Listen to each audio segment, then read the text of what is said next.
வணக்கம் ஹாரிஸ் ராஜா. வணக்கம் அண்ணா. எங்கேயாவது சமாதான தூதுவரா அவர் அனுப்பலாம், அதுக்கு தகுந்த மாதிரி வந்திருக்கிறாரு. இந்த பக்தி இலக்கிய சுற்றுல என்ன தலைப்பு? திருவருட்பா. திரு அருட்பா அப்படிங்கிற அழகான தலைப்பு. அதனாலதான் இந்த உடை கூட அப்படிங்கிற புரிதல் இருக்கு. சிறப்பா பேசுங்க, வாழ்த்துக்கள். நன்றி அண்ணா.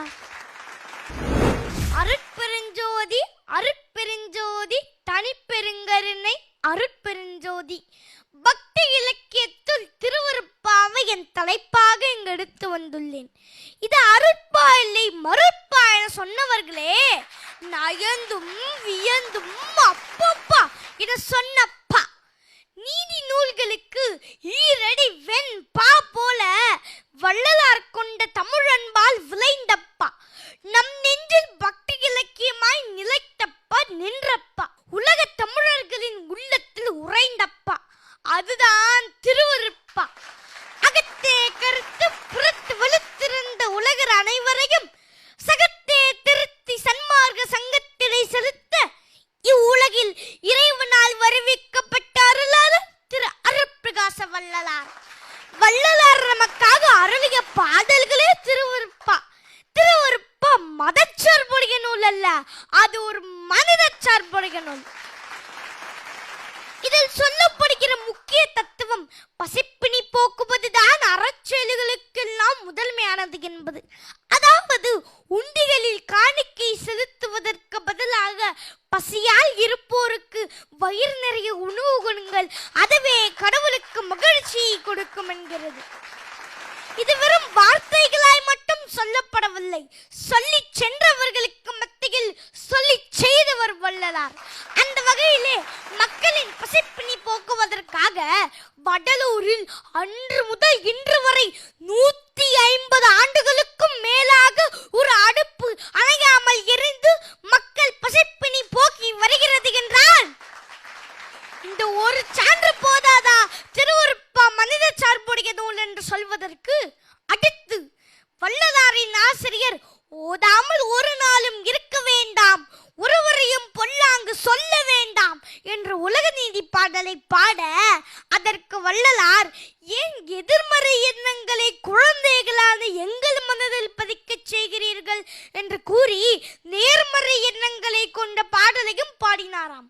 ஒருமையுடன் எனது திருமலரடி நினைக்கின்ற உத்தமர்தம் உறவு வேண்டும், உள்ளொன்று வைத்து புறமொன்று பேசுவார் உறவுகளவாமை வேண்டும், பெருமை பெற நினது புகழ் பேச வேண்டும், பொய்மை பேசாதிருக்க வேண்டும், மதி வேண்டும் கருணை நிதி வேண்டும், இப்படி வேண்டும் வேண்டும் என்ற நேர்மறை சிந்தனைகள் எப்போதும் நம் மனதில் இருக்க வேண்டும் என்ற எண்ணத்தை பதிக்கிறது திருவருட்பா.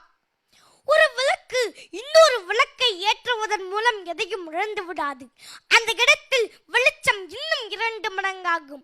அதே போல்தான் நாம் பிறருக்கு உதவி செய்வதால் எதையும் இழந்து விட மாட்டோம், அதனால் நாம் பெரும்பம் இன்னும் 2 மடங்காகும் என்ற அறத்தை சொல்கிறது திருவருட்பா.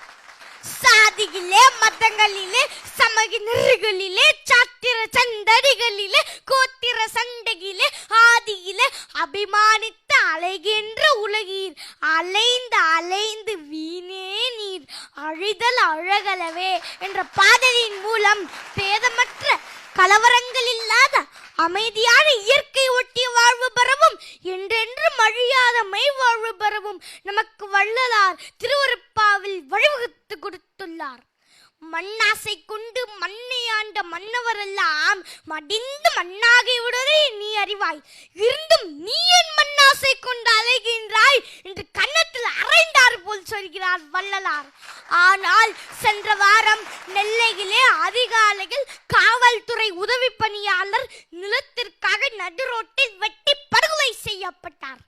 இந்த மாதிரியான அநீதியை எல்லாம் படமெடுத்து முகநூலில் பகிரும் இளைஞர்களே, நீங்கள் படம் எடுக்கும் நேரத்தில் கரம் கொடுத்து காப்பாற்றி இருந்தால் மட்டமை விழுந்திருக்கும், மனிதம் மீண்டிருக்கும், வள்ளலார் கண்ட இறை உண்மை வாழ்ந்திருக்கும். எத்துணையும் பேதமுறாது எவ்வுயிரும் தன் உயிர் போல் எண்ணி உள்ளே ஒத்துரிமை உடையவராய் உவக்கின்றார் யாவர், அவர் உழந்தால் சுத்த செத்துருவாய் எம்பெருமான் நடம்பொறியும் இடமென நான் தெரிந்தேன் என்ற பாடலில்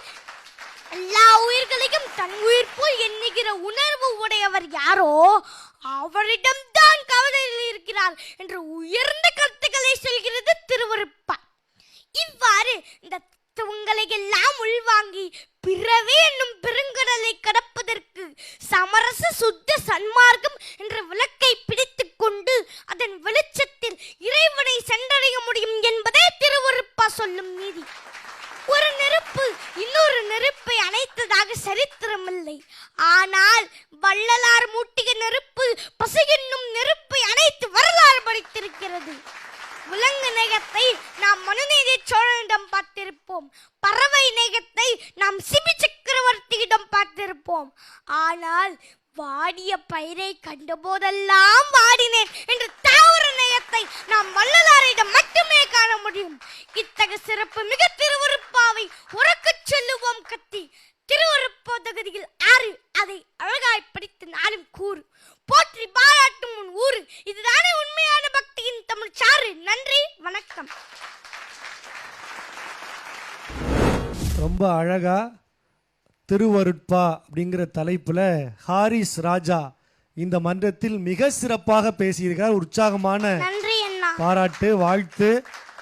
முதலில் அன்பு அண்ணன் கவிஞர் நிரஞ்சன் பாரதி அவர்கள் ஹாரிஸ் ராஜாவினுடைய இந்த பேச்சு எப்படி இருந்தது?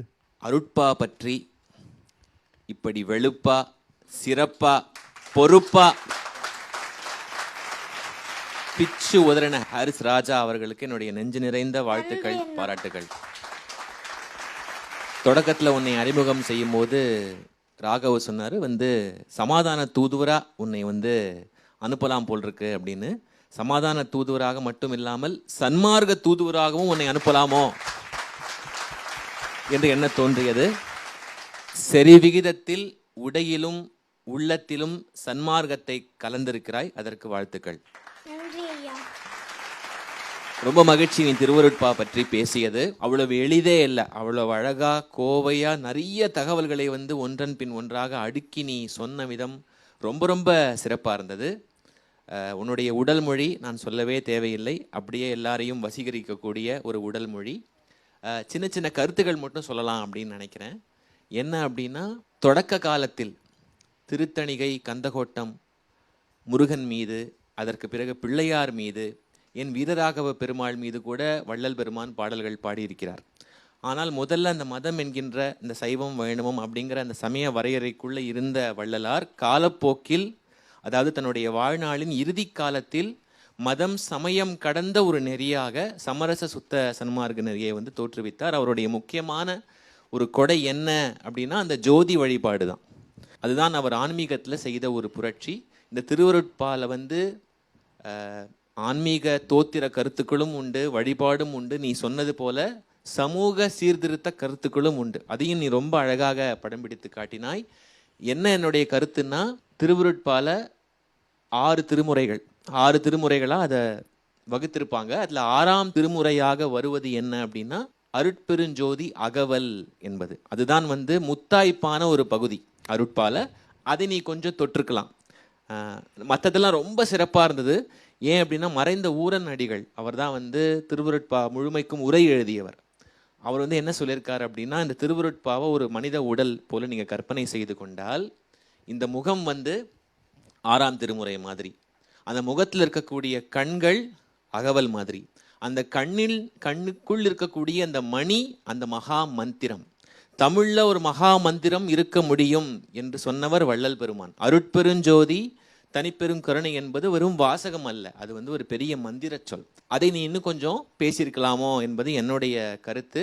இன்னொரு சின்ன கருத்து என்னன்னா, முதலில் அது தாவர நேயம் அப்படின்னு நம்ம சுருக்கக்கூடாது, ஆன்ம நேயம்னு சொல்லணும். முதலில் எல்லா உயிர்களுக்கும் அதை சொன்னாரு. முதலில் ஆன்ம நேயம், ஆன்ம ஒழுக்கம், இதை பற்றி பேசிய ஒரு மகான், ஒரு தமிழ் ஞானி வள்ளல் பெருமான். அதனால ஒட்டுமொத்தத்தில் உன்னுடைய பேச்சு ரொம்ப சிறப்பாக இருந்தது. இந்த அகவல் பற்றியும் ஒரு தகவல் வந்திருந்தால் சிறப்பாக இருந்திருக்குமே என்கின்ற ஒரு சின்ன ஆதங்கம். மற்றபடி சிறப்பு, வாழ்த்துக்கள். கவிஞருக்கு நன்றி. தொடர்ந்து அன்பு அண்ணன் மதுரை ராமகிருஷ்ணன் அவர்கள். ஹரிஷ், நீ கடைசியா ஒண்ணு முடிச்சேல்ல, அதை ஒரு வாட்டி சொல்லுங்களேன். திருவருட்பா தொகுதிகள் 6 அதை அழகாய் படித்து நாளும் கூறு. போற்றி பாராட்டும் உன் ஊரு. இதுதான் உண்மையான பக்தியின் தமிழ் சாறு. நீதான் திருவெட்பாவின் தேர். நன்றி ஐயா. அதை எடுத்து சொல்லக்கூடிய தேர். அழகுயா, அழகு அழகு அழகு. வடலூர் போய் பார்த்துருக்கீங்களா? பரவாயில்ல, இனிமே போய் பாருங்க சரியா. அதாவது ரொம்ப அழகா அந்த பசிப்பினியை பற்றி சொன்னாரு. நான் போய் பார்த்தேன். அங்க வள்ளலார் 2 விஷயம் சொன்னார். அணையா அடுப்பு, அணையா விளக்கு. இல்லையா? ஒவ்வொருத்தருக்குள்ளேயும் ஒரு அணையா அடுப்பு இருக்கான். பசி. அவைதான் சொல்லுவாங்க, ஒரு நாள் ஒளி என்றால் ஒளியாய், 2 நாளும் ஏர் என்றால் ஏராய்ன்னு. இந்த பசின்ற தீயை யாரால அணைக்கவே முடியாது. அப்படி இந்த பசின்ற தீயை யாரால அணைக்க முடியுதோ அவங்க தான் உள்ள இருக்கக்கூடிய அந்த அணையா விளக்கை, யாரால் அணையா அடுப்பை அணைக்க முடிகிறதோ அவர்கள் அணையா விளக்கை பார்த்திட முடியும்னு காட்டக்கூடிய ஒரு விஷயமா வச்சாங்க. அங்க 7 திரைகள்னு ஒரு கான்செப்ட் வச்சிருப்பாங்க. 7 வண்ணங்கள்ல 7 திரைகள் ஒவ்வொரு மனித உடல்லையும் இருக்கான். கருப்பு திரை, பச்சை திரை, அப்படி ஒவ்வொரு திரையா இருக்கும். எல்லா கலரையும் நீக்கிட்டா கடைசியா என்ன கலர் வரும்?